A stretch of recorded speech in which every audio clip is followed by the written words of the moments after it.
MGR TV நேயர்களுக்கு அன்பு வணக்கம். நம்முடைய மூத்த பத்திரிகையாளர் திரு மணி இணைந்திருக்கிறார். வாருங்கள் அவரோடு பேசலாம். சார் வணக்கம்.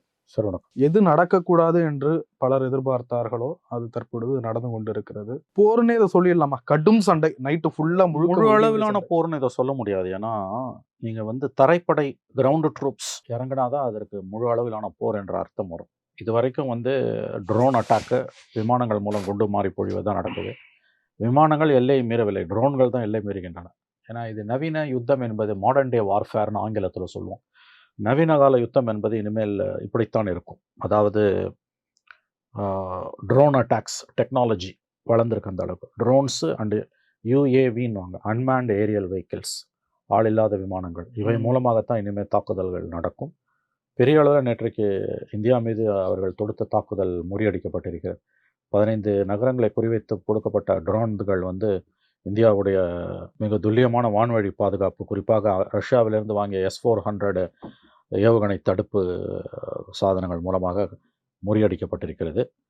சில சேதாரங்கள் இந்திய தரப்புக்கு ஏற்பட்டிருப்பதாக சொல்லுகிறார்கள். ஆனால் அதிகாரப்பூர்வமான தகவல்கள் அதுவரையில் வரவில்லை. இதை நீங்கள் பார்த்தீங்கன்னா, பாகிஸ்தான் மீடியாவில் பார்த்தீங்கன்னா அவங்க சில செய்திகளை சொல்கிறாங்க. நம்முடைய மீடியாவில் நம்முடைய செய்திகளை நாம் சொல்லுகிறோம். சர்வதேச ஊடகங்களில் BBC, அல் ஜசீரா, CNN அவர்கள் மூலமாக தான் ஓரளவாவது நம்பகத்தன்மையான செய்திகள் 2 நாடுகளுக்குமே கிடைக்கின்றன. இன்றைக்கு போரில் உண்மைதான் முதல் பலி ஆகும்னு எப்பயுமே சொல்லுவாங்க. ட்ரூத் இஸ் த ஃபர்ஸ்ட் கேஷுவல்டி இன் வார். போர்க்காலங்களில், யுத்தங்களில் முதல் பலி என்பது, முதல் பலிகடா உண்மைதான். அதுதான் இன்றைக்கி இந்தியாவிலே நடந்துகிட்டு இருக்குது. முழு அளவிலான போராக இது வெடிக்கவில்லை, வெடிக்கக்கூடாது என்பதுதான் எண்ணற்ற நல்லோரின் இதய குரலாக இருக்கிறது 2 நாடுகளின் தரப்பிலிருந்தும். விரைவில் இந்த மோதல் முடிவுக்கு வருவது 2 நாடுகளுக்கும், இந்த பிராந்தியத்துக்கும், ஆசியாவுக்குமே நல்லது, இந்த உலகத்துக்கே நல்லது. ஆப்ரேஷன் சிந்தூர்னாங்க அன்னைக்கு நைட்டோட அது முடிஞ்சிருச்சுன்னு நினைச்சா அது கண்டினியூ ஆகிட்டு, அதோட கண்டினியூ தான். நம்ம அடித்தோம், அவங்க பதிலடி கொடுக்குறாங்க. அது இயல்பு தானே. நம்ம அடிக்கும்போது அவங்க கிட்ட இருந்து பதிலடி வரும்ல. நாம் சொன்னது பஹல்காம் தாக்குதலுக்கு நம்ம கொடுத்ததே ஃபர்ஸ்ட் பதிலடி தானே. அதுதான் நம்ம சொல்கிறது. ஏன்னா அவங்க சொல்கிறது பாகிஸ்தான் இராணுவம் ஒன்றும் பஹல்காம் மக்களை தாக்கல, தீவிரவாதிகள் தாக்குனாங்க. ஆனால் அதில் பாகிஸ்தானுக்கு சம்மந்தம் இல்லை. அந்த தீவிரவாதிகள் பாகிஸ்தானை சார்ந்தவர்கள் என்பதற்கான எந்த ஆதாரத்தையும் இந்தியா கொடுக்கவில்லை என்று அவர்கள் சொல்லுகிறார்கள். சர்வதேச ஊடகங்களும் அப்படித்தான் எழுதுகின்றன. அவர்கள் பாகிஸ்தானிலிருந்து வந்தவர்கள், பாகிஸ்தான் பிரஜைகள், பாகிஸ்தானில் ஆதரவு பெற்ற தீவிரவாதிகள், குறிப்பாக பாகிஸ்தானி சிட்டிசன்ஸ்னு நம்ம சொல்கிறோம். ஆனால் இதற்கான ஆதாரங்களை இந்தியா கொடுக்கவில்லை என்பது பாகிஸ்தானின் தரப்பு வாதம். சர்வதேச ஊடகங்களும் அப்படித்தான் எழுதுகின்றன. ஆகவே அவர்கள் என்ன சொல்லுகிறார்கள்? தீவிரவாதிகள் செய்த தாக்குதலுக்கு நாங்கள் பொறுப்பேற்க முடியாது. ஆகவே இந்தியாவுடைய தாக்குதல் தான் முதல் தாக்குதல்னு அவங்க சொல்கிறாங்க. நம்முடைய வாதம் என்பது, இந்தியாவுடைய வாதம் என்பது, பஹல்காம் தாக்குதல் பாகிஸ்தான் ஆதரவு பெற்றவர்கள் தீவிரவாதிகளால் நடத்தப்பட்டதால் நம்முடைய தாக்குதல் ஆபரேஷன் சிந்தூர் என்பது நாம் பதிலடி என்று நாம் சொல்லுகிறோம். இப்படி தான் வரும். போர்க்காலங்களில் மாறி மாறி இப்படி தான் வரும். இதுவரையில் இது வான்வெளியில் மட்டும் நடந்து கொண்டிருக்கிறது. விமானங்கள், ஆளில்லா விமானங்கள், ட்ரோன்ஸ் மூலமாக நடந்து கொண்டிருக்கிறது. என்ன நடக்கிறது என்பது குறித்து துல்லியமான தகவல் இல்லை. நிறைய இடங்களில் கவர்மெண்ட் ஆஃப் இந்தியாவே மௌனம் காக்கிறது. உதாரணத்துக்கு இந்திய விமானங்கள் 5 விமானங்களை பாகிஸ்தான் சுட்டு வீழ்த்தியதாக வந்த செய்திகளுக்கு பதிலளிக்க இந்திய தரப்பு மறுத்துவிட்டது. அதை ஊர்ஜிதப்படுத்தவும் இல்லை, மறுக்கவும் இல்லை. உரிய நேரத்தில் பதில் சொல்லுவோம்னு தான் அவங்க சொல்கிறாங்க. அதே மாதிரி நேற்று இரவிலிருந்து வந்த செய்தி, பாகிஸ்தானின் 2 விமானங்கள் மற்றும் ஒரு F-16 விமானத்தை நாம் வீழ்த்தியதாக, மொத்தம் வீழ்த்தி விட்டதாக தொலைக்காட்சிகளில் செய்தி வந்தது. ஆனால் பாகிஸ்தான் தரப்பு அதை மறுக்கவும் இல்லை, ஊர்ஜிதப்படுத்தவும் இல்லை. ஆகவே போர்க்காலங்களில் இருக்கக்கூடிய மிகப்பெரிய பிரச்சனை என்பது, உண்மை என்பது முதல் பலிகடாவாக மாறும். 2 நாடுகளுமே உண்மையை சொல்ல மாட்டார்கள். சர்வதேச ஊடகங்கள், நம்பகத்தன்மை மிக்க சர்வதேச ஊடகங்கள் மூலமாகத்தான் உங்களுக்கு தகவல் என்பது கிடைக்கப்படும். எவ்வளோ பேருக்கு இறந்தாங்க, எவ்வளோ லாஸ்ன்றதெல்லாம் தாண்டி நம்ம முதல்ல கவலைப்பட வேண்டிய விஷயம், 2 நாடுகளுமே இந்த போர் உடனடியாக, இந்த மோதல், இது போராக வெடிக்கவில்லை, மோதல். இந்த மோதல் உடனடியாக முடிவுக்கு வர வேண்டும். இது போராக மாறக்கூடாது. ஏனால் முழு அளவிலான யுத்தத்தை 2 நாடுகளாலும், ஏன் இந்த உலகத்தினாலும் தாங்க முடியாது என்பதுதான் உண்மை. இந்தியா கொடுத்த அந்த பதிலடி தாக்குதல் இப்போ இறங்கி இருக்கிற விஷயம், இந்தியா ஏற்கனவே இப்போ கேட்டுக்கிட்டாங்க, பதற்றத்தை தணிக்க நாங்கள் தயார்னாங்க, அவங்களும் தயார் தான் அப்படின்னாங்க. எந்த கட்டத்தில் இது ஒரு அடுத்த கட்டத்தை நோக்கி போயிட்டே இருக்கு? ஏன் இதை நான் அடுத்த கட்டத்தில் இதில் ஒரு முக்கியமான விஷயம் என்னன்னா, இப்போ 1999 கார்கில் யுத்தம், அப்புறம் 2001 நாடாளுமன்ற தாக்குதல் போல காலகட்டங்களில் சமாதானம் பேசுறதுக்கு வலுவான ஆட்கள் இருந்தாங்க. இதற்கு அமெரிக்கா கிளின்டன் அதிபராக இருக்கும்பொழுது அவர்கள் இதில் தெளிவாக இறங்கி பேசினாங்க. இன்ஃபேக்ட் அமெரிக்க அதிபர் கிளின்டனோட முயற்சியால் தான் கார்கில் யுத்தம் விரைவான முடிவுக்கே வந்தது. ஃப்ளாஷ் பாயிண்ட் அணு ஆயுத யுத்தம் வெடிப்பதற்கு உலகில் சாத்தியக்கூறு உள்ள நம்பர் 1 இடமாக இந்திய பாகிஸ்தான் எல்லை பார்க்கப்படுகிறது. Kashmir is the most dangerous place on earth அப்படின்னு கிளின்டன் ஒரு முறை சொன்னார். அன்னைக்கு அவங்க வந்து இதை இந்த தாக்குதல்களை அவர்கள் இந்தியா பாகிஸ்தான் இடையேயான மோதலை முடிவுக்கு கொண்டு வருவதற்கான எல்லா வேலைகளையும் அவர்கள் செய்தார்கள். பட் இன்னைக்கு அது அந்த மாதிரி இல்லை. இன்ஃபேக்ட் புஷ் பீரியடில் கூட, ஏன்னா 99 கார்கில் யுத்தம், 2000ஆவது ஆண்டு கிளின்டன் தான் அதிபர். அவர் இந்தியா வரும்பொழுது காஷ்மீரில் சானி சிங்புரான்ற இடத்துல 35 சீக்கியர்கள் கொல்லப்பட்டார்கள். அதன் பிறகு 2001 புஷ் அதிபர் ஆனார். நாடாளுமன்ற தாக்குதல் நடக்கும்போது புஷ் தான் அதிபர். அவர்களெல்லாம் ஓரளவு ஆர்வம் காட்டினாங்க இந்தியா பாகிஸ்தான் இடையே முழு அளவிலான யுத்தம் வந்துவிடக்கூடாது என்பதற்காக. ரெண்டாவது, அப்போ வாஜ்பாய் அரசும் முழு அளவிலான யுத்தத்துக்கு ஆர்வம் காட்டவில்லை. ஆனால் 2001 வந்து நாடாளுமன்ற தாக்குதல் முடிஞ்ச பிறகு 5 லட்சம் இராணுவ வீரர்களை கொண்டு போய் எல்லையில் வாஜ்பாய் குவித்தார்.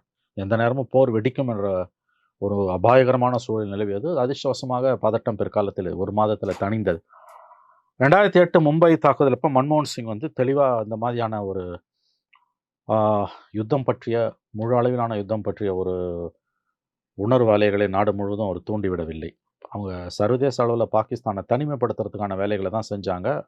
பாகிஸ்தானை எக்ஸ்போஸ் பண்ணாங்க. அதுதான் பெரிய அளவில் பிற்காலத்தில் கை கொடுத்தது. துரதிருஷ்டவசமாக மோடி அரசு ஏதோ இராணுவ தீர்வு கண்டுவிடலாம் என்று நினைக்கிறது. அது வாய்ப்பு குறைவு. நீங்கள் பாகிஸ்தானை அம்பலப்படுத்தணும், சர்வதேச அளவில் பாகிஸ்தானை அம்பலப்படுத்தணும். இப்போ இந்த படுகொலைகளை நிகழ்த்திய 4 தீவிரவாதிகள் ஒருவர் கூட இன்னமும் பிடிபடவில்லை அல்லது கொல்லப்படவில்லை. நீங்கள் அவர்கள் பாகிஸ்தானியர்கள் என்று சர்வதேச சமூகத்தின் முன்பு அம்பலப்படுத்தினீர்கள் என்றால் பாகிஸ்தான் தனிமைப்படும். இப்போ அஜ்மல் கசாப் வந்து பாகிஸ்தானியர் தான் என்பதை பாகிஸ்தானி ஊடகங்கள் தான் கண்டுபிடித்து தகவல் வெளியிட்டன. நம்ம முதல்ல அஜ்மல் கசாபை உயிரோடு பிடிச்சப்ப அவன் பாகிஸ்தானிய குடிமகன் இல்லைன்னு பாகிஸ்தான் மறுத்தது. அவன் எங்கள் சிட்டிசன் இல்லைன்னு. ஆனால் பாகிஸ்தானில் இருக்க ஃப்ரைடே டைம்ஸ்ன்ற ஒரு பத்திரிக்கை தான் அவனோட கிராமத்தை கண்டுபிடிச்சி அவங்க அம்மா அப்பாவை பேட்டி எடுத்து அந்த பத்திரிக்கை தான் செய்தியை வெளியிடுது. ஆமாம், அவன் பாகிஸ்தானை சார்ந்தவன். பாகிஸ்தான் ஊடகங்களுக்கு அந்த அளவுக்கு அங்கே சுதந்திரம் இருக்குது. அது நம்ம பாகிஸ்தானில் ஜனநாயகம் கிடையாது, அது ஒரு இராணுவ ஆட்சி, அதில் எந்த சந்தேகமும் வேணாம். ஆனால் அங்கே இருக்கக்கூடிய ஊடகங்கள் சில நேரங்களில் இந்திய ஊடகங்களை விடவே மிக சிறப்பாக செயல்படுகின்றன. நான் சொல்கிறது ஊடகங்கள். அஜ்மல் கசாபோ பாகிஸ்தானை சார்ந்தவன் என்று கண்டுபிடித்து தகவலை வெளியிட்டு சர்வதேச சமூகத்தின் முன் இந்தியாவின் குற்றச்சாட்டுக்கு ஆதாரத்தை கொடுத்தது பாகிஸ்தானி ஊடகங்கள், ஃப்ரைடே டைம்ஸ் என்ற அந்த பத்திரிகை. இப்போ பாகிஸ்தான் கேட்பது, இந்த 4 தீவிரவாதிகள் தாக்குதலில் ஈடுபட்டவர்கள், அதில் 2 பேர் பாகிஸ்தானை சார்ந்தவங்க, 2 பேர் இந்தியர்கள் அப்படின்னு இந்தியா சொல்லுது. இதற்கான ஆதாரங்களை கொடுங்கன்னு அவங்க கேட்குறாங்க. சர்வதேச ஊடகங்களும் என்ன எழுதுகின்றன, இந்தியா இந்த குற்றச்சாட்டை முன்வைக்கிறது, ஆனால் எந்த ஆதாரத்தையும் கொடுக்கவில்லை என்கிறது. இராணுவ தாக்குதல்கள் ஒரு புறம் தேவைதான். பஹல்காம் அட்டாக் கண்டிப்பாக ஆபரேஷன் சிந்தூர் தேவையான ஒன்று. அதில் யாருக்கும் மாற்று கருத்து இந்தியாவில் இருக்க முடியாது. தீவிரவாதத்தை வெளிப்படையாக ஏற்றுமதி செய்து கொண்டிருக்கக்கூடிய பாகிஸ்தானுக்கு நாம் சரியான பதிலடி கொடுக்க வேண்டும். இந்தியா கொடுத்து கொண்டிருக்கிறது. ஆனால் அதே நேரத்தில் மன்மோகன் சிங் அரசு 2008 செய்த மாதிரியான ஒரு காரியத்தை இன்றைக்கு மோடி அரசு செய்ய வேண்டும். அதில் அவர்கள் தவறி கொண்டிருக்கிறார்கள். அது என்னன்னா, இந்த படுகொலையை செய்த அந்த தீவிரவாதிகளை கண்டுபிடித்து அவர்களை சர்வதேச சமூகத்தின் முன் அம்பலப்படுத்த வேண்டும், அல்லது அவர்களை கொல்ல வேண்டும். கொல்ல வேண்டும்னா அவர்களை வந்து ஒன்று உயிருடன் பிடிக்க வேண்டும், அல்லது அவர்களை எப்படியாவது பிடிக்க வேண்டும். இவர்கள் தான் செய்தார்கள் என்ற ஆதாரத்தை இன்றைக்கு சர்வதேச அளவில் முன்வைத்தால் அதுதான் ராஜதந்திர ரீதியிலான வெற்றி, டிப்ளமேட்டிக் விக்டரின்வாங்க. மோடி அரசு ப்ரிசைஸ்லி அதை தான் செய்ய தவறிக்கிட்டு இருக்கு. ஸோ இங்கே இருக்கக்கூடிய பிரச்சனையே அதுதான். முழுக்க இராணுவ நடவடிக்கையால் மட்டும் பாகிஸ்தானை வழிக்கு கொண்டு வர முடியாது. இராணுவ நடவடிக்கையும் தேவை, அதற்கு இணையாக ராஜதந்திர நடவடிக்கை, சர்வதேச அளவில் பாகிஸ்தானை அம்பலப்படுத்தக்கூடிய ஒரு நடவடிக்கை தேவை. ஏன்னா 2008 அந்த மோசமான மும்பை தாக்குதலுக்கு பிறகு மிக அற்புதமாக மன்மோகன் சிங் அரசு செயல்பட்டு பாகிஸ்தான் தீவிரவாதத்தை ஊக்குவிக்கிறது என்பது அஜ்மல் கசாப் பாகிஸ்தான் சிட்டிசன் எக்ஸ்போர்ட் பண்ணது இல்லாமல் நிரூபித்தது மட்டுமல்லாமல், அந்த தாக்குதலில் ஈடுபட்டவர்களுடைய அவங்க ஜாதகம், அவங்க வந்து முழுக்க ஐஎஸ்ஐயால் பயிற்றுவிக்கப்பட்டவர்கள் என்ற எல்லா தகவல்களையும் சர்வதேச சமூகத்தின் முன் வைத்து கிட்டத்தட்ட 10-12 ஆண்டுகள் வந்து பிளாக் லிஸ்ட்டில் இருந்தது பாகிஸ்தான். சர்வதேச உதவியெல்லாம் அவங்களால வாங்கவே முடியல. தண்ணி குடிச்சாங்க. மிகப்பெரிய அளவில் பாகிஸ்தானுக்கு அது பாதிப்பை ஏற்படுத்துச்சு. கிரே லிஸ்ட்டுன்னுவாங்க. அதில் வைத்தது காரணம் கிட்டத்தட்ட 10 ஆண்டுகளுக்கு மேல் மன்மோகன் சிங் அரசாங்கத்தோட அந்த சாதனை. இன்றைக்கி அதை மோடி அரசு செய்ய தவறுது. ஆக்சுவலாக அதுதான் இறுதியான வெற்றி. நீங்கள் இராணுவ ரீதியாக போய் அங்கே பணிய வைக்க முடியாது. இப்போ நீங்கள் அந்த பாகிஸ்தான் ஆக்குபைடு காஷ்மீர், அதை தாண்டி பாகிஸ்தானில் இருக்க பஞ்சாப் மாநிலத்திலலாம் தாக்குதலை நடத்தியிருக்கோம் இந்தியா. எங்களால் பாகிஸ்தானோட எந்த மூலையையும் தாக்க முடியும், தகர்க்க முடியும்னு பாகிஸ்தானுக்கு ஒரு செய்தி கொடுப்பதற்காக நடத்தப்பட்ட தாக்குதல்கள் இவை வரவேற்கத்தக்கவை. இதில் யாரும் மாற்று கருத்துக்கு இடமில்லை. ஆனால் இதை தாண்டி செய்ய வேண்டிய காரியம் எதுன்னா, அதிகாரப்பூர்வமாக ஆதாரங்களுடன் சர்வதேச சமூகத்தின் முன்பு, உலக நாடுகளின் முன்பு தாக்குதல்களில் ஈடுபட்டது பாகிஸ்தான் என்பதை இந்தியா நிரூபிக்க வேண்டும். அந்த இடத்தில் இந்தியா இன்று கோட்டை விட்டுக் கொண்டிருக்கிறது. இதுதான் மோடி அரசாங்கத்தோட மிகப்பெரிய பிரச்சனை என்று நான் பார்க்கிறேன். இல்ல இப்ப சர்வதேச நாடுகள் கூட இந்தியாவுக்காக நான் இங்க நிக்கிறோம், இந்தியா மேல யார் கை வச்சாலும் சும்மா இருக்கும் அப்படின்னு பேசிய நாடுகள் கூட இன்னைக்கு டபுள் ஸ்டாண்ட் எடுக்கிறாங்க. இல்லைங்க, இந்தியா மேல கை வச்சா நாங்க சும்மா இருக்க மாட்டோம்னு எவனுமே சொல்லல. அதெல்லாம் அந்த காலத்துல ரஷ்யா 50 வருஷத்துக்கு முன்னால அமெரிக்கா பாகிஸ்தானுக்கு சப்போர்ட் பண்ணும்போது, பங்களாதேஷ் யுத்தத்தின் போது ரஷ்யா தான் சொல்லுச்சு நாங்க இந்தியாவுக்கு வந்து நிப்போன்ற சோவியத் யூனியன். இன்னைக்கு எந்த நாடும் எந்த நாட்டுக்காகவும் அப்படி சொல்றதில்ல. எல்லாரும் இந்தியாவுக்கு புத்திமதி சொல்றாங்க, பாகிஸ்தானுக்கு புத்திமதி சொல்றாங்க. இந்தியாவும் பாகிஸ்தானும் பேசி தீர்த்துக் கொள்ள வேண்டும் 1 தான் வீக் சொல்றாங்க. முன்னாடி ட்ரம்ப் சொன்னாரு நாங்க இந்தியாவோட இருக்கோம், அது erase பண்ணிடுவோம். வழக்கமானது. நான் பாகிஸ்தானுடன் இருக்கேன்றாரு அவர். இப்ப இன்னைக்கு அவர் இப்ப 2 நாளைக்கு முன்னாடி அவர் ஸ்டாண்ட் மாறி அதாங்க, அவர் என்னைக்குமே மாறல. அது வார்த்தை தான் அப்படி இருக்குது. அவங்க இந்தியாவையும் அவங்க பாகிஸ்தானை என்னைக்கும் கைவிட மாட்டாங்க. இந்த பாகிஸ்தான்ற நாடு ஒரு ஜனநாயகமற்ற நாடாக, இராணுவ நாடாக மாறி, ஆண்டுதோறும் கிட்டத்தட்ட 50,000 60,000 கோடிகளுக்கு மேல அமெரிக்க இராணுவ தளவாடங்களை வாங்கி செழித்துக் கொண்டிருக்க பாகிஸ்தான் அதிகாரிகள் மட்டுமே கொழித்துக் கொண்டிருக்கக்கூடிய அந்த இராணுவ கட்டமைப்பை உருவாக்கியதும் இன்றைக்கு பாதுகாத்து கொண்டிருப்பதும் அமெரிக்கா தான். எந்த கட்டத்திலையும் பாகிஸ்தானை அமெரிக்கா கைவிடவே விடாது. ஒரு மோசமான கண்டிஷன் வருதுன்னா பாகிஸ்தானை அமெரிக்கா தான் காப்பாற்றும். ஆனால் வெளிப்படையாக இந்தியாவுக்கு எதிராக செயல்பட மாட்டார்கள். ஏன்னா இந்திய சந்தையும் அவர்களுக்கு தேவை. இந்திய சந்தையும் தேவை, பாகிஸ்தானும் தேவை. பாகிஸ்தானை அமெரிக்கா ஒருபோதும் கைவிடாது. இன்னும் சொல்லப்போனால் பாகிஸ்தான் இன்னைக்கு ஒரு ரோக் ஸ்டேட்டாக, ஒரு ரவுடி நாடாக மாறி இருக்கிறதுக்கு காரணமே முழுக்க முழுக்க முழுக்க முழுக்க முழுக்க அமெரிக்கா தான். அமெரிக்காவுடைய அந்த இராணுவ உதவியால் தான் வந்து பாகிஸ்தான் இன்னைக்கு இந்த அளவில் வந்து நிற்குது. ஒசாமா பின் லேடனை பாகிஸ்தான் உள்ள பதுங்கி இருக்கும்போது தான் பராக் ஒபாமா அரசு உள்ள பூந்து கொலை செய்தது. ஞாபகம் இருக்கு உங்களுக்கு 2011. அதுக்கு என்ன தண்டனை கொடுத்தாங்க பாகிஸ்தானுக்கு? யுஎஸ் அவன் நாட்டுக்குள்ள இறையாண்மை மீறி அவன் நாட்டுக்குள்ள பதுங்கி இருந்த ஒசாமா பின் லேடனை கொலை பண்ணுறாங்க. சரி, அந்த தீவிரவாதி, சர்வதேச தீவிரவாதியை 10 ஆண்டுகள் அங்கே உள்ள வச்சுருந்தாங்க. 2001 செப்டம்பர் 11 அட்டாக்கு 2011 தான் அவனை கொல்றாங்க. அந்த 10 ஆண்டுகள் அவன் பாகிஸ்தானுக்குள்ள இருந்தான். ஆனால் பாகிஸ்தானுக்கு என்ன தண்டனை கொடுத்தது அமெரிக்கா? அதுக்கு பிறகு இன்ன வரைக்கும் இந்த 24 வருஷமா அவனுக்கு பாகிஸ்தானுக்கு தேவையான எல்லா ஆயுத உதவிகளையும் செஞ்சுட்டு இருக்கிறது அமெரிக்கா தானே. அப்போ ஒசாமா பின் லாடன் அமெரிக்காவோட நம்பர் 1 தீவிரவாதி. அவனுக்கு அடைக்கலம் கொடுத்த பாகிஸ்தானையே அமெரிக்கா வந்து பூமி கோளத்துலேருந்து அழிக்கல. பாகிஸ்தான் மேலே ஒரு குண்டு கூட போடலை. என்ன பண்ணான்? அதே உதவிகளை தான் செஞ்சுக்கிட்டு இருந்தான். ஏன்னா இந்தியாவுக்கு எதிராகவும் ஆசியாவிலையும் பாகிஸ்தான் என்ற நாடு வந்து அமெரிக்காவுக்கு மிகப்பெரிய அளவில் தேவைப்படுது. இன்ஃபேக்ட் பாகிஸ்தான் மீது இந்தியர்களுக்கு வரக்கூடிய கோபம் பாகிஸ்தானை விட மிக அதிகமாக வர வேண்டியது அமெரிக்கர்கள் மீது. ஏன்னா இந்த பாகிஸ்தான்ற தீவிரவாத நாட்டை உலகம் முழுவதும் தீவிரவாத ஏற்றுமதி செய்து கொண்டிருக்கக்கூடிய இந்த பாகிஸ்தானை இன்னைக்கு கட்டி காப்பாற்றி கொண்டிருப்பது இன்னைக்கு இல்லை, எல்லா காலத்திலையும் அமெரிக்கா தான். அதனால் அமெரிக்கா ஒருபோதும் பாகிஸ்தானை கைவிடாது. இந்திய சந்தை தேவைப்படுவதால் இந்தியாவை வந்து அவங்க நேரடியாக பகைச்சிக்க மாட்டாங்க.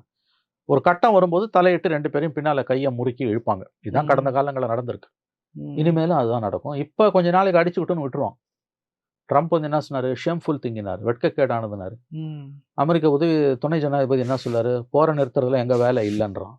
அடிச்சுன்னு சாவுங்கடான்றான். ஒரு கட்டத்தில் இது வந்து 2 நாடுகளுமே வந்து முழு அளவிலான போருக்கு இதுவரை போகவில்லை. மோதல் தான் நடந்துக்கிட்டே இருக்குது. இதில் சவுதி அரேபியா, குவைத் போன்ற அரபு நாடுகள் இந்த போரை முடிவுக்கு கொண்டு வரதுக்கு பெரிய முயற்சிகளை மேற்கொண்டிருக்கிறார்கள். குறிப்பாக சவுதி அரேபியாவின் இளவரசர் நேற்றைக்கு முன்தினம் இந்தியா வந்திருந்தார். இன்றைக்கு பாகிஸ்தானில் இருக்கிறார். அவர் சொல்வதை 2 நாடுகளும் கேட்கும் என்று சொல்லுகிறார்கள். ஆகவே இந்த பதட்டம் விரைவில் முடிவுக்கு வருவது நல்லது. முழு அளவிலான யுத்தமாக இது இதுவரையில் மாறவில்லை என்பது சற்று ஆறுதல் தரும் செய்தியாக நமக்கு இருக்கிறது. கொஞ்ச நேரத்துக்கு முன்னாடி சொன்னீங்க அந்த நிறைய உண்மைகள் மறைக்கப்படுகிறது அப்படின்னு. எல்லா காலத்திலுமே போர்ல இல்ல அது அத்தியாவசியமா? வெல், இது நல்ல கேள்வி. ஆனால் உலகம் அப்படி தான் இருக்குது. ஆங்கிலத்தில் சொல்கிறோன்னா ட்ரூத் இஸ் த ஃபர்ஸ்ட் கேஷுவல்டி இன் வார். எல்லா காலத்திலையும் எல்லா நாடுகள் மத்தியில் நடந்த யுத்தத்திலையும் இன்னைக்கு நேரத்தில் 100 வருஷமா நவீன தகவல் செய்தி தொடர்பு சாதனங்கள், பத்திரிகைகள் வந்த இந்த 100 ஆண்டு காலத்தில் 1ஆம் உலக போர்லேருந்து நீங்கள் எடுத்து பார்த்தீங்கன்னா எல்லா காலத்திலையுமே வந்து போர் வரும்பொழுது 2 நாடுகளுக்கு இடையில் உண்மைதான் முதல் பலிகடாவாகும். அது நல்லது கெட்டதுன்னு எதுவும் கிடையாது. ஆனால் நீங்கள் ரொம்ப ஓவராக புழுவுனீங்கன்னா மாட்டிப்பீங்க. ஓரளவு ஓகே, சில செய்திகளை மறைக்கலாம், நாட்டு நலன் கருதி. மொத்தமாக மறைக்க முடியாது. அன்னைக்கே மறைக்க முடியாது. இன்னைக்கு இருக்க தகவல் தொழில்நுட்பத்தில் அது இன்னும் சுத்தமாக முடியாது. ஏன்னா அவங்க அன்னைக்கு செய்தியாளர்கள் சந்திப்பில் இந்தியா தரப்பில் கேட்கும்போது, ஏன்னா பாகிஸ்தான் வந்து ஆப்ரேஷன் சிந்தூர் அப்பயே அவன் என்ன சொல்கிறான், டான் பத்திரிகையிலலாம் வந்த செய்தி 5 விமானங்களை சுட்டு வீழ்த்திட்டோம் அப்படின்றான். புழுறான். 5எல்லாம் வீழ்த்தலை. ஏன்னா அவங்களோட பாதுகாப்பு அமைச்சர் அல் ஜசீராவுக்கு கொடுத்த பேட்டியில் நாங்கள் ரஃபால் விமானங்களை 5 விமானங்களை வீழ்த்திட்டோன்றாங்க. அவன் கேட்குறான், அந்த அல் ஜசீரா ரிப்போர்ட்டர் கேட்குறான், எங்கே ஆதாரம்ன்றான். என்ன ஆதாரம் கொடுன்றான். இந்தியன் மீடியாவில் ஆதாரம் இருக்குன்றான். இது பச்சை போய். இந்தியன் மீடியா சுட்டாலும் சுடலணும், சுடலைனாலும் சுடலணும். ஏன்னா இந்தியன் மீடியா கம்ப்ளீட்டா இன்னைக்கு வெறிய ஏத்துறதே இந்தியன் மீடியா தான். அத பத்தி பேசுவோம் நம்ம. ஆகவே இது நம்ம தரப்புல நம்ம ஆதரிக்கவும் இல்ல, மறுக்கவும் இல்ல. எஸ்ன்னும் சொல்ல, நோவும் சொல்ல. அதே மாதிரி அவங்க தரப்புல எவ்வளோ நடந்ததுன்றத பத்தின உண்மையான தகவல அவனுங்களும் சொல்ல மாட்டேன்றாங்க. இது காலகாலமா இருக்கக்கூடிய ஒரு நடவடிக்கை. நீங்க கேட்ட கேள்வி இது தேவையான்றீங்க.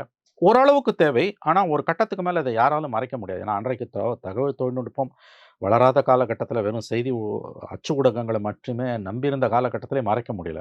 ம். இன்னைக்கு சோஷியல் மீடியா வேர்ல்டு. அதனால தான் மோடி கவர்மெண்ட் மீடியாவ கம்ப்ளீட்டா கண்ட்ரோல் பண்ற வேலையில இருந்திருக்கு. விஷுவல்ஸ் காமிக்கக்கூடாதுன்றாங்க சேட்டலைட்ல. அப்புறம் வந்து இண்டிவிஜுவல்ஸா யூடியூப்ஸ், ட்விட்டர் இது எல்லாத்தையுமே வந்து கம்ப்ளீட்டா மானிட்டர் பண்றாங்க. கவர்மெண்ட் சொல்றத மட்டும் நீ அப்படியே சொல்லுன்றாங்க. போர்க்காலத்துல எல்லா அரசாங்கமும் எப்படி நடந்துக்கும்னா, கவர்மெண்ட் சொல்றத நீ அப்படியே வந்து மறுவாந்தி எடுக்கணும். மறுவாசிப்பு இல்ல, மறுவாந்தி எடுக்கணும். அது கொஞ்ச நாளைக்கு அப்படிதான் இருக்கும். ஒரு கட்டத்துக்கு மேல இந்த மோதல் நீடிக்குது, போரா மாறுதுன்னா, அப்ப எந்த தகவலையும் யாரும் யார்கிட்ட இருந்தும் மறைக்க முடியாது. விரைவில் இந்த மோதல் முடிவுக்கு வந்து இயல்பு நிலை திரும்புவது 2 நாடுகளுக்கும் நல்லது. மறந்துறாதீங்க, முழு அளவிலான போர வந்து 2 நாடும் தாங்க முடியாது. பஞ்சாப்ல மட்டும் 76,000 பெண்கள், போரில் கணவரை இழந்த பெண்கள், வார் விடோஸ் இருக்காங்க. யோசிச்சு பாருங்க, இது எவ்வளவு கொடுமையான சூழ்நிலை. பஞ்சாப்ல மட்டும், இந்திய அரசாங்கத்தோட புள்ளிவிவரம் நான் சொல்றது. பஞ்சாப்ல மட்டும் கடந்த 50 ஆண்டுகள்ல போர்க்காலத்துல கணவரை இழந்த பெண்கள், போர்ல கணவர் பலி கொடுத்த பெண்கள் 76,000 பேர். அந்த மாதிரியான சூழல் இனிமே வரலாமா இந்தியாவுக்கு? ம். அதனால போர்ன்றதெல்லாம் வந்து இன்னைக்கு இருக்க நவீன உலகத்துல போர் என்பது ஏற்றுக்கொள்ள முடியாதது. இதை கவனத்தில் வச்சு தான் நம்ம பேசணும். 76,000 பெண்கள் போர்க்காலத்துல கணவரை இழந்த பெண்கள். அதுல கிட்டத்தட்ட வந்து உங்களுக்கு வந்து 40 வயது பெண்கள்லேருந்து 90 வயது பெண்கள் வரைக்கும் இருக்காங்கன்றாங்க. போருக்கும் தீவிரவாதத்துக்கும் பலி கொடுத்தவங்க. அவர்களுடைய பார்வையிலிருந்து தான் நம்ம போரை பத்தி பேசணும் எப்பயுமே. நம்ம ம். ஏசி ரூம்ல உட்காந்துக்கிட்டு இன்னைக்கு செய்தி சேனல்கள்ல என்ன அட்டூழியம் நடக்குது? என்ன நடக்கிறது? எனக்கு அதுதான் கேட்கணும்னு இருக்கு. அட்டூழியம் நேத்து அதாவது வந்து பழைய விஷுவல்ஸ் எல்லாம் போட்டு தமிழ்நாட்டிலே ஒரு டிவி லகூர்ல அமெரிக்க விமானம் வந்து விழுந்தத இந்தியா லகூர்ல தாக்குதல் நடத்துச்சுன்னு பழைய விஷுவல போட்டுக்கிட்டு இருக்கான். தமிழ்நாட்டுல இருக்க ஒரு முன்னணி தொலைக்காட்சிய முன்னணி தொலைக்காட்சி. ஒரு கேவலமான பத்திரிகையோட தொலைக்காட்சி அது. அறியாமையில இதுல போட்டிருப்பாங்களா? தெரிஞ்சு தான் போடுறான். ஒரு கேவலமான பத்திரிக்கை. தமிழ்நாட்டோட சாபக்கேடு அந்த பத்திரிக்கை. அந்த பத்திரிக்கையோட தொலைக்காட்சி இத போடுது. நான் கூட ஒரு தொலைக்காட்சி பார்த்தேன். வீடியோ கேம்ல வர்றத எடுத்து இதுதாங்க போடுறாங்க. கேவலமானதுங்க. இது தேசிய ஊடகங்கள பத்தி சொல்லவே தேவையில்ல. போர் வெறிய ஏத்துறாங்க. உன் கண்ணு முன்னால எது வந்து நிக்கணும் தெரியுமா? நான் சொன்னேன்ல பஞ்சாப்ல 76,000 பெண்கள், கணவரை இழந்த பெண்கள் இருக்காங்க. அது உன் கண்ணு முன்னால வந்து நிக்கும். ரேட்டிங்காக நீ இவ்வளவும் செய்ற. பொய்யி, பச்ச பொய்யி. விஷுவல்ஸ் பழைய விஷுவல்ஸ் எடுத்து, எடுத்து, எடுத்து போட வேண்டியது. எங்கேயோ நடந்த விஷுவல்ஸ் எடுத்து போட வேண்டியது. அந்த வெறிய ஏத்துற வேலைய செய்யக்கூடாதுங்க. ராணுவத்தை நாம் மதிக்கிறோம். நம்மை காக்கக்கூடிய வீரர்கள் அவர்கள். நாடு போற்றும் வீரர்கள். வணங்குகிறோம். ஆனா, போர் வெறிய தூண்டுறதுன்றது வந்து, உண்மையிலேயே உன்னுடைய ராணுவத்து மேல உனக்கு மதிப்பு இருந்ததுன்னா, உன் குடும்பத்தில யாராவது ஒருத்தர் ராணுவத்தில இருந்தாங்கன்னா, நீ இப்படி தான் வெறிய ஏத்துவியா?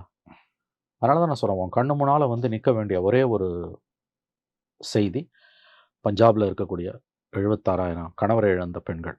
அந்த ம். குடும்பங்கள பத்தி யோசிச்சு பாருங்க. அந்த பெண்கள பத்தி யோசிச்சு பாருங்க. இதுதான் இன்னைக்கு வந்து நம்ம கவனத்துல கொள்ள வேண்டிய விஷயம். போர் வெறிய காட்சி ஊடகங்கள்.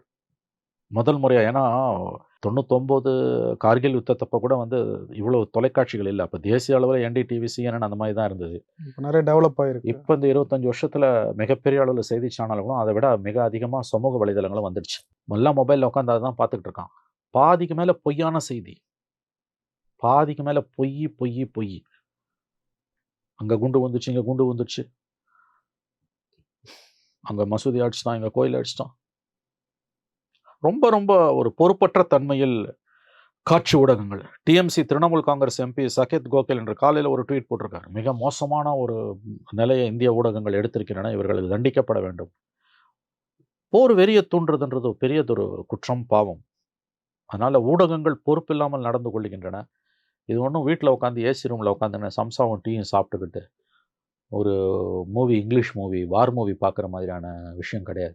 இன்னும் ஒண்ணு பிராக்டிகலா இப்போ சில விஷயங்கள் நம்ம மறைக்கிறாங்க அப்படின்றத ஒரு விஷயத்த பேசுவோம். அதே இதோட வச்சு பொருத்தி பார்க்கணும்ல. சில விஷயத்துல ஓப்பனா, உண்மையா, டிரான்ஸ்பரன்ட்டா இருந்தா, அது இந்தியாவுக்கு எதிரா போடுற ஒரு இது இல்லங்க மாதிரி செய்திய நீங்க சில செய்திகள மறைப்பது நியாயமானது தாங்க. நான் அத மறுக்கல. ஆனா எதுக்கு போர் வெறிய தூண்டுறாங்க? பாகிஸ்தான் உள்ள பூந்து இவ்வளோ அடிச்சிட்டோம், இங்க அவ்வளோ அடிச்சிட்டோம். இந்தியாவுக்குள்ள இந்த இடத்துல விழுந்துருச்சு. அந்த வெறிய பல தகவல்கள் தவறானவைங்க. அவன் தான் சொல்றான் லாகூர்ல பாம்பே அமெரிக்கன் விஷுவல்ஸ் எடுத்து அமெரிக்க விமானம் போட்ட குண்ட எப்பயோ போட்டத எடுத்து இப்ப போட்டுக்கிட்டு இருக்கான். It's an old visual. Fact செக்ல கிளீனா தெரியுது. பண்றது ஒரு முன்னணி தமிழ் தொலைக்காட்சி. அவங்களுக்கு ஒரு பத்திரிக்கையும் இருக்குது. ஒரு கேவலமான பத்திரிக்கை, ஒரு கேடுகெட்ட தொலைக்காட்சி அது. என்ன இதெல்லாம்? சட்டப்படி இவையெல்லாம் குற்றம். ஆனா என்ன ஒண்ணு மோடி அரசாங்கத்தோட அந்த வார் மாங்கரிங்ன்னுவாங்க. போர் வெறிய தூண்டக்கூடிய அந்த போக்குக்கு இவை துணை போவதால அரசாங்கம் இத கண்டுக்காம விடுது. ஆகவே தொலைக்காட்சிகள் பொறுப்பில்லாமல் மக்கள் மத்தியில வெறிய தூண்டக்கூடிய இந்த வேலையை செய்து கொண்டிருப்பது மிக, மிக ஆபத்தானது. சமூக பொறுப்புன்றது கொஞ்சமாவது மனிதாபிமானம் இருந்ததுன்னா, இதெல்லாம் செய்ய மாட்டாங்க. போர்னா என்னன்னு தெரியுமா அவனுங்களுக்கு? நான் கேட்கிறேன். அ பஞ்சாப்லயும், ராஜஸ்தான்லயும், காஷ்மீர்லயும் அங்க இருந்தீனா தான் உனக்கு தெரியும். அது என்ன மாதிரியான எவ்வளோ வீரர்கள அவங்க பலி குடுத்துருக்காங்க. ம். அதான் சொன்னேனே 76,000 பெண்கள்னா யோசிச்சு பார்க்கணும் கொஞ்சமாவது. அப்ப அந்த சமூகம் எவ்வளோ தூரம் அதால ஒரு இறுக்கமான சூழ்நிலையில இருக்கும். நீ ம். வாய் புளிச்சது, மாங்கா புளிச்சதுன்னு ரேட்டிங்காக இந்த கேடுகெட்ட காரியத்த பண்ணிட்டு இருக்க. கட்டுப்பாடெல்லாம் விதிக்க முடியாது. இந்த கவர்மெண்ட் கட்டுப்பாடும் விதிக்காது. இந்த கவர்மெண்ட்டுக்கு ஆதரவான வெறிய தூண்டணும். எதிரான வெறிய தூண்டக்கூடாது. இப்போ உதாரணத்துக்கு நம்முடைய விமானங்கள் 4 விமானங்கள் அங்க சுட்டு வீழ்த்தப்பட்டனன்னு ஆதாரத்தோட சொன்னீன்னா, அப்ப கவர்மெண்ட் உள்ள வரும். யார கேட்டு போட்டு அந்த நியூஸ் உண்மையாவே எடு. இருந்தாலுமே. உண்மையா இருந்தாலே. அந்த நியூஸ் எடுன்னுவான். போட முடியாது. அதான் இதுல இருக்க சிக்கல் இப்ப. ம். அதான் சொல்றேன். முதல் பலிகடா போர்க்காலங்கள்ல உண்மதான். ம். ம். ம். ம். சரி அது சகிச்சுக்கிறோம் கொஞ்ச நாளைக்கு அந்த இத ஓகே பரவால்ல அப்படின்னு. மத்தபடி போர் வெறிய தூண்டக்கூடிய வேலைய எதுக்கு செய்ற? ஆகவே இது ரொம்ப ஒரு ஆபத்தான போக்கு. இந்த கடந்த 3 நாட்களாக ஊடகங்கள், தேசிய ஊடகங்கள், தமிழ்நாட்டுல இருக்கக்கூடிய சில ஊடகங்கள், இந்த கேவலமான கேடுகெட்ட காரியத்தை செய்து கொண்டிருக்கிறார்கள். மக்கள் தான் உஷாரா இருக்கணும். முடிந்தா அந்த தொலைக்காட்சிகள மக்கள் புறக்கணிக்கணும். ம். ம். ரேட்டிங்காக எத வேணா செய்வேன்ற லெவலுக்கு வருது ஆபத்தானது இல்லையா? ம். ஆனா அதத்தான் அவங்க செய்வாங்க. ஏன்னா பிணந்தின்னி கழுகுகள். பாகிஸ்தான் எடை போட்ட மாரி தான் இருக்கா? இல்ல எதிர்பார்த்தத விட கொஞ்சம் ஏங்க அது ஒண்ணுமே இல்லங்க. அந்த நாடு ஒரு ஃபெயில்டு ஸ்டேட்டுங்க. IMF இன்டர்நேஷனல் மானிட்டரி ஃபண்ட் கூட்டம் இன்னைக்கு நடக்குது. கடந்த 5 ஆண்டுகள்ல 7 முறை அவங்களுக்கு கடன் குடுத்துருக்கான். அந்த நாடு மீண்டு வந்த மாதிரியே தெரியல. ஊழலும், லஞ்சமும் தலைவிரிச்சு அங்க ஆடுது. ராணுவம் தான் முழு கட்டுப்பாட்டுல இருக்கு. எல்லா பிசினஸ் டீலிங்கையும் ராணுவம் தான் பண்ணும். அதனால ராணுவத்த மீறி அங்க எதுவுமே பண்ண முடியாது. முழுக்க முழுக்க ராணுவ கட்டுப்பாட்டுல இருக்க ஒரு நாடு அது. அவனுக்கு கையில கிடைக்க எத எடுத்தும் அடிப்பான். இந்தியா தான் கூடுதல் பொறுப்புடன் இருக்கணும். அங்க ஒண்ணுமே இல்லங்க அங்க. விலைவாசியெல்லாம் விண்ண முட்டுது. அந்த நாடு 2 நாடுகளும் ஒரே நேரத்தில சுதந்திரம் அடைஞ்சாலும், பாகிஸ்தான் ராணுவத்தோட கட்டுப்பாட்டுல முதல் சில ஆண்டுகள்லயே போயிடுச்சு. 50களின் துவக்கத்திலேயே போயிடுச்சு. இன்னைக்கும் இந்தியால சிவிலியன் நிர்வாகத்தின் கீழ் தான் மோடி கண்ட்ரோல்ல தான் ஆர்மி இருக்குது. நாளைக்கு மோடி இல்ல XYZ வந்தாலும் அவங்க கண்ட்ரோல்ல தான் ராணுவம் இருக்கும். அங்க அப்படி இல்ல. ராணுவத்தோட கட்டுப்பாட்டுல தான் பிரதம மந்திரி இருக்காரு. அந்த ராணுவம் முழுக்க முழுக்க நிலப்பிரபுக்களாலும், முல்லாக்களாலும் இயக்கப்படக்கூடியது. அவர்கள் தான் முக்கியமான எல்லா பிசினஸ் டீலிங் எல்லாம் அரசியல்வாதி லஞ்சம் வாங்குறதுக்கும், ராணுவம் வாங்குறதுக்கும் அடிப்படையில வித்தியாசம் இருக்கு. அரசியல்வாதியா மக்கள் அடிக்கடி அடுத்த தேர்தல சந்திக்கணும்னு கொஞ்சம் பயப்படுவோம். ராணுவத்துக்கு அந்த மாதிரி எந்த கட்டுப்பாடுகளுமே கிடையாது. So Pakistan is a failed state. இன்னைக்கு IMFஓட 7வது முறையா இன்னைக்கு கடன் கேட்குறாங்க. அந்த கூட்டம் நடக்க போகுது. அந்த ம். நாடு மிக ஆபத்தான கட்டத்தில இருக்குது. ஆபத்தான கட்டத்தில இருக்க ஒருத்தனோட போரிடும்போது நம்ம தான் உஷாரா இருக்கணும். ஏன்னா 2 நாடுகளும் அணு ஆயுத நாடுகள். கூடுதல் பொறுப்பு இந்தியாவுக்கு தான் இருக்கிறது. விரைவில் இந்த மோதல் முற்று பெற வேண்டும். இந்த முழு மோதலுடைய முடிவு என்னவா தான் இருக்கும்னு நினைக்கிறீங்க? தெரியலங்க. தெரியல. இந்த மோதல் விரைவில் முற்று பெற வேண்டும். இது வெறும் சின்ன அளவிலான மோதலா முடிஞ்சிரும். போரா வராதுன்னு தான் நம்பிக்கிட்டு இருந்தாங்க, நம்பிக்கிட்டு இருக்காங்க. ஆனா போற போக்க பார்த்தா என்ன வேணா நடக்கலாம்னு தான் தோணுது. கடந்த காலங்கள்ல இப்படி வரும்போது நான் சொன்னேன் கார்கில் யுத்தத்தப்ப நாடாளுமன்ற தாக்குதலின் பொழுது, சர்வதேச சமூகம் குறிப்பாக அமெரிக்கா இந்த போர நிறுத்துறதுக்கான எல்லா முயற்சிகளையும் மேற்கொண்டது. இந்த முறை பெரிய அளவுல ட்ரம்ப் அதுல ஆர்வம் காட்டல. ம். அவருக்கு இது பிடிக்கல. ஆனா ஆர்வம் காட்டல. ட்ரம்ப பொறுத்தவரைக்கும் இங்க போர் வரக்கூடாதுன்னு மனப்பூர்வமா விரும்புறாங்க. ஏன்னா ஒண்ணு தெரிஞ்சுக்கோங்க. ஏற்கனவே காசால பிரச்சனை, உக்ரைன்ல பிரச்சனை. இங்க 3வதா ஒரு இடத்துல சண்டை வந்தனா, இந்த 2யும் விட இது மோசமானது. சர்வதேச பொருளாதாரம் பெரிய அளவுல அடி வாங்கும். எல்லா நாடுகளுக்கும் இந்தியா, பாகிஸ்தான் இடையே போர் வந்தனா மிகப்பெரிய பாதிப்பு. இந்தியா, பாகிஸ்தானுக்கு மட்டுமல்ல, எல்லா நாடுகளுக்குமே இது மிகப்பெரிய பாதிப்பை உண்டாக்கும். ஆ பொருளாதார ரீதியாக இந்தியா, பாகிஸ்தான் யுத்தம் என்பது உலக பொருளாதாரத்திற்கு மிகப்பெரிய பாதிப்பை ஏற்படுத்தும். யாருமே இந்த போரை விரும்பல. ஆனா போரெல்லாம் பெரிய பிரச்சனை என்னன்னா, போரெல்லாம் ஆரம்பிக்கிறது ஈஸி, முடிக்கிறது கஷ்டம். அதனால தான் போர் வரவே கூடாதுன்றது. இந்த இந்த மோதல் விரைவில் எவ்வளவு விரைவில் முடியுமோ அவ்வளவு விரைவில் முடிவுக்கு வருவது 2 நாடுகளுக்குமே நல்லது. இந்தியாவுக்கு மட்டுமல்ல, பாகிஸ்தானுக்கும் நல்லது. மற்றபடி இயற்கையின் கையில தான் இருக்கு. நம்ம ஒண்ணும் அதுக்கு மேல பேசுறதுக்கு எதுவுமே இல்ல. ஸோ நிறைய விஷயங்களை பகிர்ந்து முடியும். ரொம்ப நன்றி, நன்றி சார். நன்றி.